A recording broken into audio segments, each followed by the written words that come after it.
is 8 januari, de dag dat er in Nederland tweetalige squallen komen.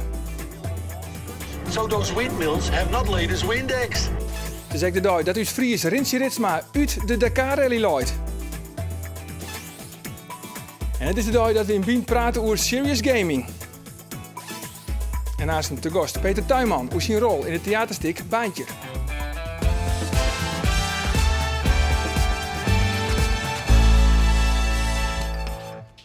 Goeien en welkom bij Bient. En ik doe het berichtje wij weer over de tarriedings van de theatervaststelling Vaderpaard, die het morgen en vreed plak financieel in het WTC Expo in Ljouwert.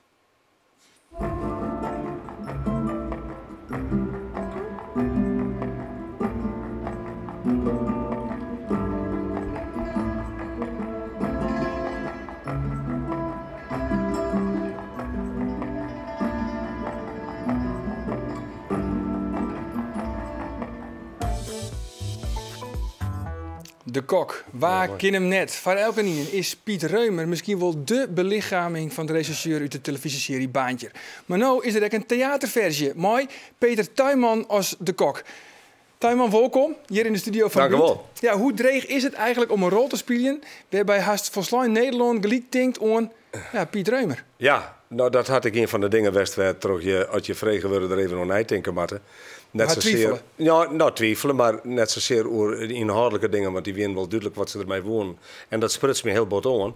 Alleen de wist, als de kok doste, dan moest kenmerken ziekje van zat wij de kok kennen. He, als de seriebakkers door Prins Bernhard, dan kerst er net een dwergje van Broeken, of raar wat er niks op liekt, wat er niks mee te meiden in had. Dus dan moest ziekje in het fysiek, in de houding en de mentaliteit van zat wij de kok. Want de kok is bezit van de Nederlandse bevolking. Ja, maar jou liet je wel wat op Piet Reumer. En nou, dat hebben we dan wel wat mee. Dus ik bedoel, de lengte en de breedte en wat andere dingen. Het postuur, dat komt wel aardig in de richting. Dus ik heb met name in de repetitieperiode botzocht naar het fysiek van de man en de houding van de man. Zijn manier van sjen en zijn manier van praten. Wat wie het moeilijkste? De combinatie van die dingen. Om te vinden dat al die facetten van die man zo goed mogelijk bij elkaar krijgt.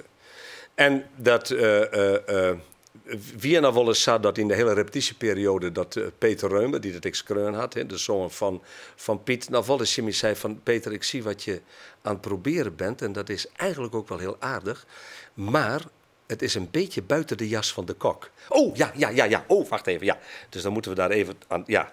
Maar je hebt dus wel nadrukkelijk contact met de producent. Ja, hij zit er zelf in, dus hij weer bij alle repetities weer. Ja, precies, want hij speelt echt een rol, hè? Hij doet Buitendam. Ja, hij doet Buitendam. Ja. Jouw baas, eigenlijk. Ja, mijn baas. Maar hij weet exact natuurlijk, het is zijn huid, Piet Reumer. Ja. Dus hij kan, je hebt er heel soort over, neem ik aan. En er is natuurlijk ook een heel groot beeldmateriaal naar die 14 jaar dat ze de dien hebben. En het grootste compliment wat ik van hem kreeg, dat die mij vol wordt, dat rekken mij eigenlijk ik wel. Dat de eerste keer dat ik dacht van, nou, denk dat ik hem ha. Jas on, what's your kleer. En dat ik het repetitielokaal binnen Keuring kwam, denkende Sasso de kok wijzen matten. Dat er naar me toe kwam en dat hij zei, verdomme, ik zat naar je te kijken, ik denk, daar loopt mijn vader. Echt? Ja, en toen dacht ik, nou ben ik aardig op wij om hem te pakken te krijgen. Ja, want hij had het skreun. En hij was helemaal net van plan om Buitendam te spelen. Totdat we daar qua casting en beschikbaarheden wat moeilijkheden mee kregen. En hij ooit een keer uit de gag zei van, nou jongens, luister, desnoods doe ik het zelf wel als je er niet uitkomt. Dus de producent Erwin van Lambaard had hem onmiddellijk opbellen en zei van, heb ik het goed begrepen dat jij... Nou, nee, maar jij wilt... Ja? En zij is erin kwam. En hij had het enorm naar zijn zin. Er zit trouwens sowieso een geweldige club omheen. Het is, wij nemen dat iedere keer dat de club had het baantje DNA behoorlijk te pakken. Ja. Oké, maar jou dus als rol als van de kok, mooi COCK. Ja, ik ben eigenlijk toch wel heel erg nieuwsgierig geworden. Zullen we even een stukje zien? Hoe dat eruit ziet? Dat is even waar. Ja. U als getuige zat wel in de zaal. Wiens onderzoek is het eigenlijk? Dat vraagt me de hele avond af. Eruit de kok, eruit. Met alle respect meneer, maar ik heb net zoveel recht om hier te zijn als u.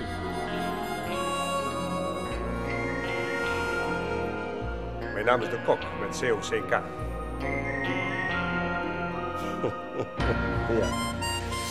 Ja, we hebben opzettelijk het meeste van het woordje er maar in laten, omdat dat in de serie ik nog wel gauw eens kwam. Het was een gimmick. En het werd haast een gimmick. Alleen dan bij een serie dan had dat een hele lange adem. Dus dan weet je dat het een gimmick is. Dus ik probeer je toch wel om er een Olympische sport van te maken. En om toch dat woordje elke keer op een kapstok te krijgen. Ja. En ik zit nu op een gemiddelde, denk ik, van het zien een keer dat het aardig slaagt. Okay. Ja. Maar van het publiek speelt het echt nog een wichtige rol. Hele belangrijke rol. Vooral, zij zijn eigenlijk beslissend in de aanrin van het hele stuk. Ja, Want hoe zit dat dan? Het hele laatste gedeelte van de vaststelling wordt voor een groot gedeelte door het publiek bepaald. De begint de vaststelling, er komt een liekte vastschien en dus wordt de recherche bellen. Dus de kok en Fledder komen letterlijk het theater binnen. En dus het publiek had de voorsprong op de kok en op Fledder. Dat betekent dat de kok en letterlijk Fledder, dat de kok zich wendt tot het publiek en zei: het is heel goed mogelijk dat je meer zien hebt als wij. Je vreeg je als het ware advies. Ik vreeg je het publiek, wat heeft u gezien wat wij gemist hebben? Ja. Hij stelt dan vragen en dan moet er een reactie komen uit de cel. En die sturen dan op een gegeven moment, met name naar de pauze, worden de verdachten tronnen bij het publiek erbij. En zeggen: jongens, waar is volgens hem de zwierste verdachte? Maar is het dan niks aan dat die ene keer Joert spelen jou in Ljouwert en morgen nog een keer in Ljouwert en dan is Snits. Maar dat het bijvoorbeeld de oude in Ljouwert oorswijze keer en oren die als een Snits? Er ben jou verdachten. En het publiek bepaalt op een gegeven moment waar het sterkste motief had voor de verdachte. En dat is een van die fjouwer. Dat paard volgen we naar het einde toe. Dus soms is het 2 jonnen hetzelfde. Soms is het elke jonne oors. Dat is maar net hoe het publiek erbij betrokken is. En wat ze willen of wat ze net zien. En het leuke ervan is, de voorstelling get ik in de pauze terug. In de pauze gebeurt er van alles in de foyers. En wat wij van alle theaterdirecteuren ik jaren, dat... Weet je wat het is, Peter?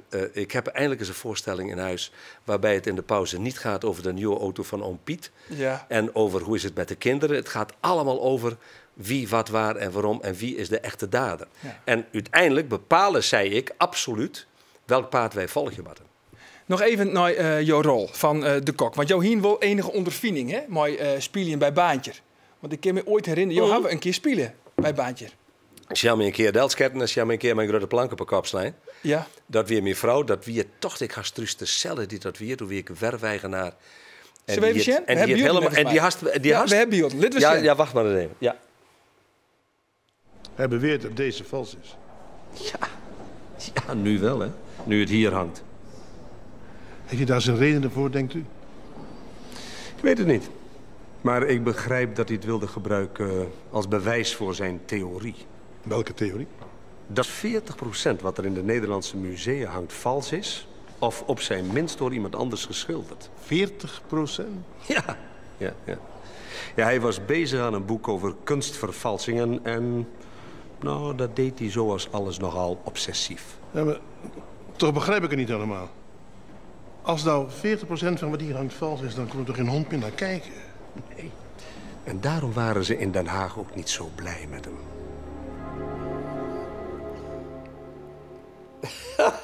Geweldig! Mooi om weer rond te zetten. Ja, geweldig. Heel mooi om weer rond te zetten. Ik geloof dat ik die aflevering doe, die van de Werfman vol, maar dit weer de foute kunstman, de kunsthandelaar. Ja. Die had ik ook nooit waarom zien. Dus dit is de eerste keer dat ik het zie. Het is trouwens Joert, nevens mij, deze serie, Baantje Uterop, de beste politie-serie van Nederland. Nou, zo gezongen. Zo gezongen, hè? En in die tijd, nevens mij, wie het je hint pas echt 4 skopt. Had je leak wien, hè, in Baantje. Het moest op een cv, je moest erin zetten. Ja. Zo, het leuke Schuurman. Ja, alles had er al in zitten. En het leuke ervan is en het goeie ervan is dat merkte ik bij de theatervoorstelling. De dingen die in die serie gebeuren, die hebben ik voor een groot gedeelte toch Peter Reumer kennen we kennen uit de list van de toneel wij. Het gaat terug. Dus er zijn zuiverhast boetenopnames die het publiek meemaakt in de foyers. En de grote kracht ervan is, en dat is ik van deze voorstelling, dat is dat het publiek altijd het gevoel had dat het bij hem om een hoeken gebeurt. He, bij Boetelanders series, als dan gauw denkt, ja, dat is wel prachtig, maar wie wij net in New York, nee, wie zitten net in Londen, wie zitten net. En deze serie had een heel heug herkennings- en kenbaarheidsgehalte, dat men denkt, Ja, verdomd, het kan je bij mij om de hoeken wijzen. Het kan je Borma wijzen. En dat is de Het kan je kracht. mijn eigen stad wijzen. Het kan je mijn eigen dorp wijzen. Bij mij in de stritten.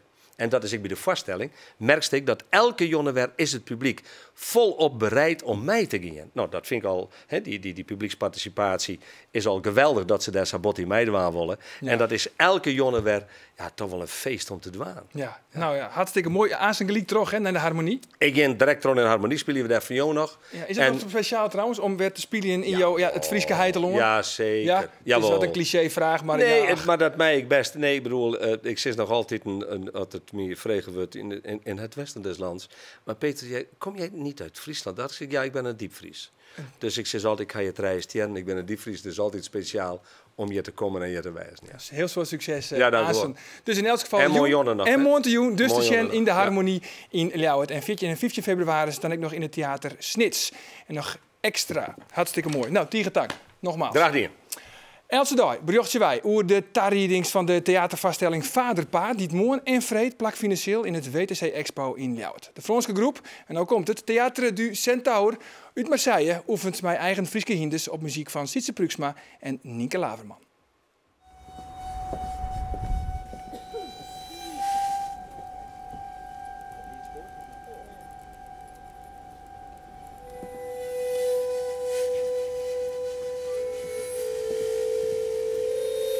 Ik heb wat dingen opgestuurd naar hun. En dat vonden ze mooi. Ze houden van bellen, ze houden van een doelsme, dus dat is mooi. Nou zien hoe we dat in elkaar voeg je kennis is, man. Ja, ze kwamen in binnen en die man die had dat merkt gewoon, ze binnen in trance op het hinder en ze kennen alles. Er is juist niks wat ze doen en hij kan op in je plak doet hij van alles. Dat is jeetje, jongen. Dat is gewoon zo uniek. Dat is echt geweldig.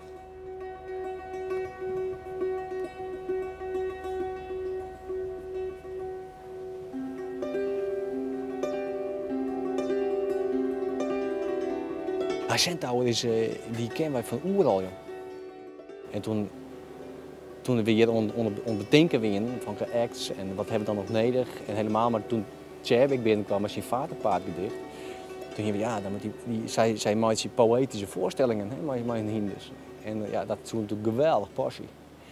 Dus ja, ze ben je nou ja, ik vind het echt geweldig. Zulke leuke lui, joh. Ja. Ja, dat heb ik nou wel zin in. Ik heb nou wel zin in te spelen. Dat wordt prachtig. Dat. Daar heeft de muziek erbij maken. Ja, betocht. Het was zo'n ingang, betocht. Hoe gaan we dit doen? En het wordt elke dag weer oors. Maar dat is ook mooi. Dus ik heb het net fastlijn. Dus ik kan al improviseren. Ik heb straks erop reageren. Dat zij ik hun ding van kennen. Want zij doen het ook net altijd op dezelfde manier. Hè? Zij reageer ik op een koor. Dus dat is heel spannend.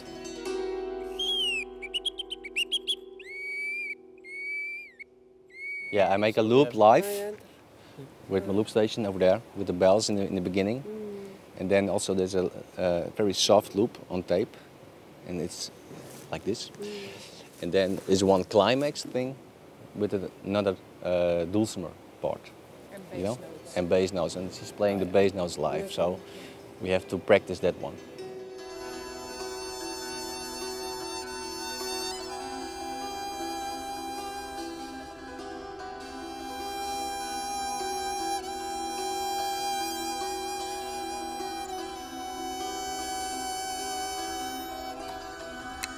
Eigenlijk is het voor mij een beetje het verhaal, toch een beetje het verhaal van Friesland. Hoe Tjebbe daar tegenaan kijkt en ons daartoe inspireert om de passie, de poëzie te vinden en te koesteren. Wat zo bij de Friese paarden past. Wat zo misschien ook wel bij Friesland past. Wat zo bij een mooi gedicht past. En wat bovenal fantastisch past bij de muziek van Nienke en Sietse.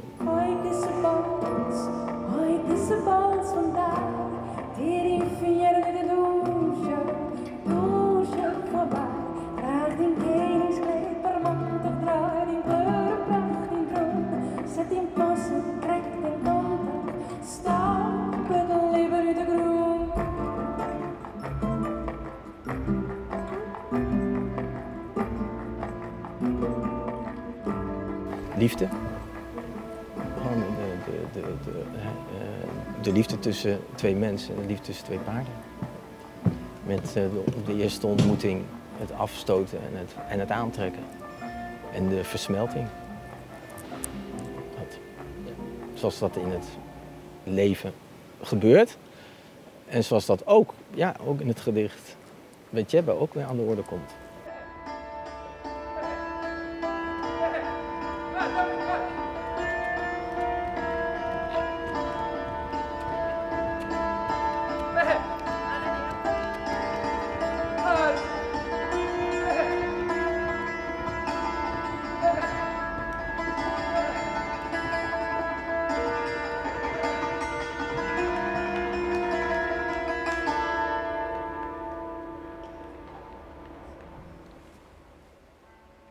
Oud worden in Friesland. Hoe ziet dat er zo'n januari van dit jaar uit?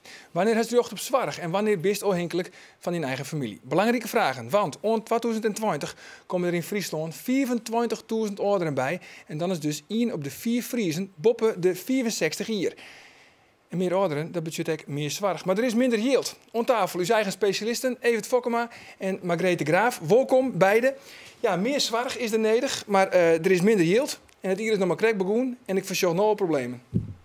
Ja, ik. Dat ik? Ja, nou, 2015, 2016. Margrethe en ik sturen al even naar Holland. Dat ben een crisis hier, denk ik. Qua zorg? Ja, 2020 net in de zaal. Ik denk dat in 2020, daar ben we wel weer mooi verder. Mensen worden gezonder, oud, hard langer vol. Mensen hebben dan een groter pensioen dat de meeste mensen nou hebben. Ik denk dat dat wat daar valt. Ja, maar van waar zullen de zwierigheden, en dan vooral bij de ouderen, als het grutst worden? Nou, wat mij betreft komt het vooral omdat de A is nog net helemaal duidelijk goed in 2015 wordt. Je een heel soort taken hier naar de gemeentetaal, je een heel soort taken naar de zorgverzekering. Ja, maar dan is het even voor de duidelijkheid, dan is het hier al 2015, want 2014 is echt een tussennier. Ja, is een tussennier en er zullen we een hervorming, transitie en participatie zullen een heel soort vallen, maar er komt er in feite op deel dat de overheid zich steeds meer weer omloekt. Een heel soort taken naar de gemeentetaal, een heel soort taken naar de zorgverzekeraar.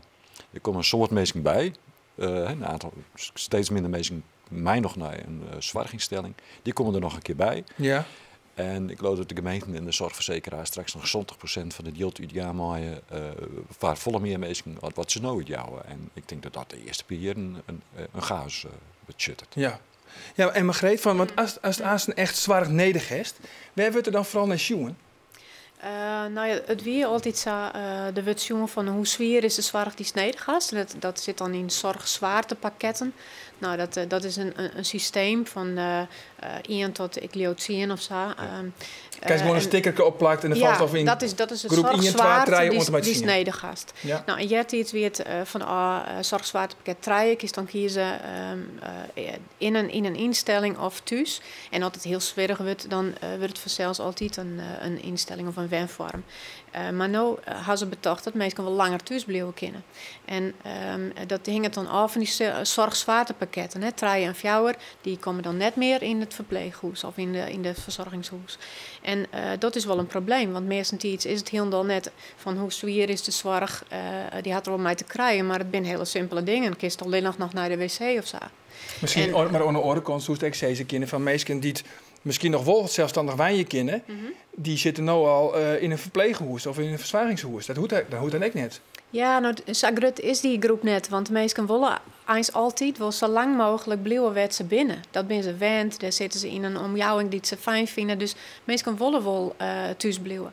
Dus het is echt de mensen die het werd het net meer kin, die gaan naar het verpleeghuis. En die mensen zijn nou eigenlijk dwang om echt thuis te blijven met thuiszorg of met mensen om hun heen. Is maar een partner die het meer dwang maakt of de band werd meer van verwacht wordt. De boorvrouw misschien. Dat is het idee van de oerhiet. En als just al een verschouwing.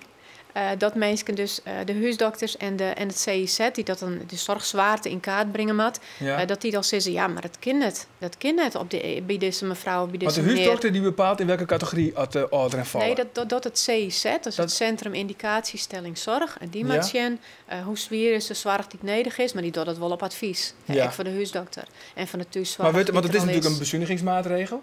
Maar is het nou, als je alles optelt en aanloeken, is het dan echt een bezuinigingsmaatregel of is het dat eigenlijk helemaal net? Ik twijfel je daaraan, want de thuiszorg is ook net gratis. En de mantelzorg die houdt ik een keer op. Vrijwilligers of mensen om die heen, die ken ik net alles doen. En nou just al dat veel meer mensen het zorgzwaartepakket 5 krijgen, omdat ze net meer alleen nog naar het huis kunnen, of omdat de omjouwing zei van ja, het kan echt niet meer. En ja, iets kregen ze dan van 3 of 4 en nu gaat het al naar 5. Dus de huisdokter of dat is meer heel voor. Die zei dan van, nou ja, normaal splitsen wie het label 3, om het maar even makkelijk te zeggen. Ja. Maar oors komen ze net in het verpleeghuis, dan toch nou gewoon dus label 5. Ja, het gebeurt. De instelling dat net, maar dat het CIZ.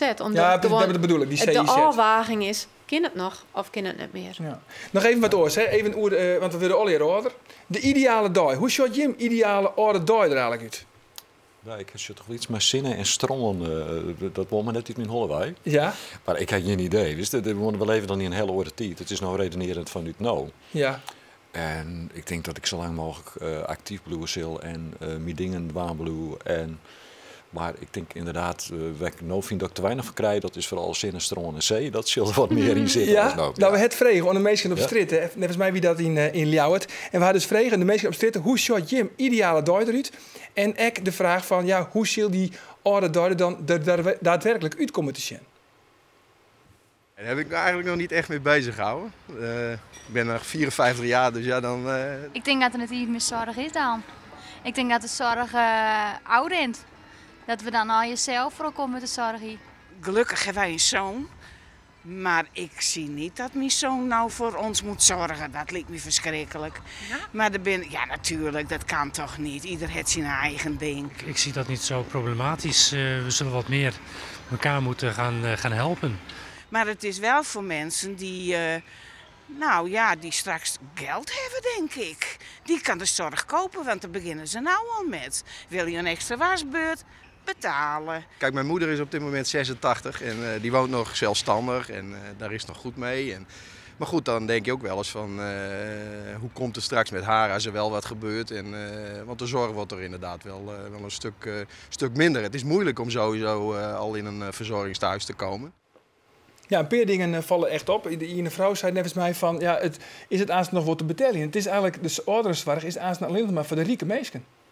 Ja, dat is goed als we denken, want zoals in Duitsland hebben ze een oor systeem. Daar is het gewoon, doe kist een plaatskeepje als familie van €10.000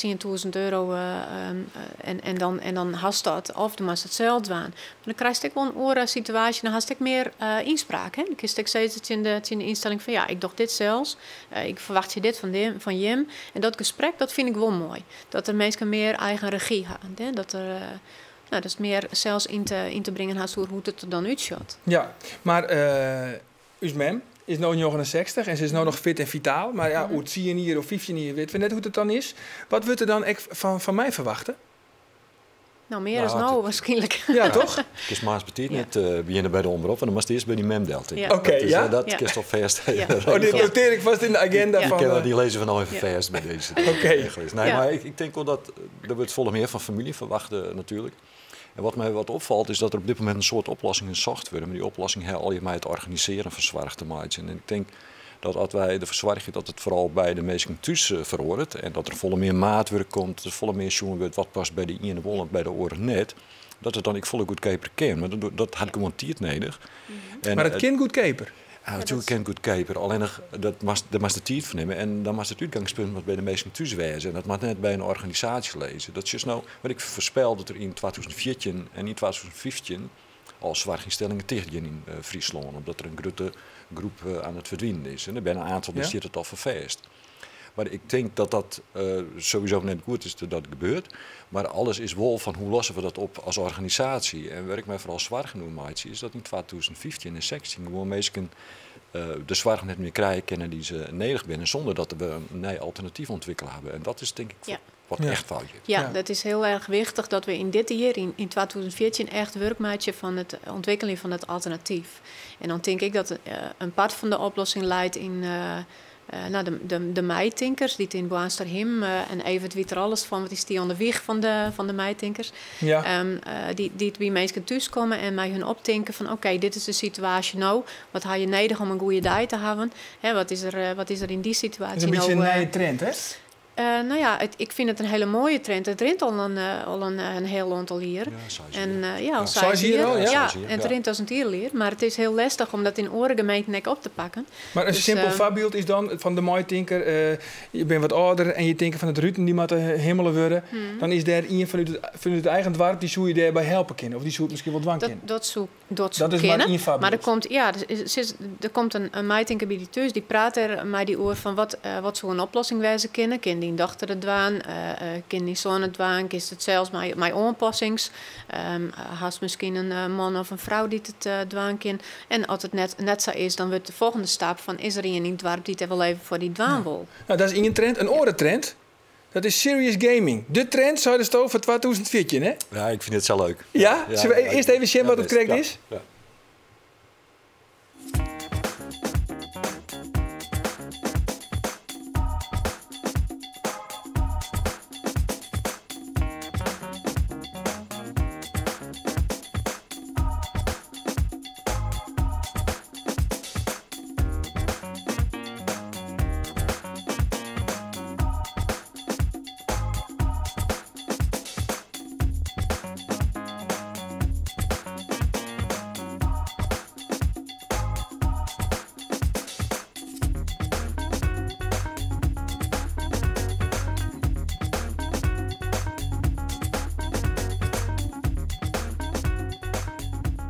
Nou, even, dit is een soort van memory verouderen. Nee, dus dat vind ik te weinig. Dit heeft wel een hege max geheugentrainer gehalte. Nee, absoluut niet. Nee? Dit is gewoon een tablet en daar heeft gewoon deze game erop staan en ik kan zelf bepalen was er al hier in zest. En ik zei van. Persoonlijke filmpjes. Persoonlijke filmpjes, foto's. Maar het leuke daarvan is ICT en de zwart je het altijd over hoe we het werk beste organiseren kennen. Die het vooral over dit is van jezelf en hoe kun je als persoonlijk is het ook gewoon in eigen herinneringen te vertrouwen als een tablet. En hoe kun je die paak en webpc's, hoe kun je die vers lezen. Hè? Dus als je op die dochter klikt, dan zus ik direct van wat wie in de band ik alweer. En wat ben jij dan bij de band van? Dus het helpt echt om je eigen hersenen te trainen. Ja, maar het is leuk, want die paak en webpc's die kunnen vakantiefoto's mailen in hetzelfde mapje van.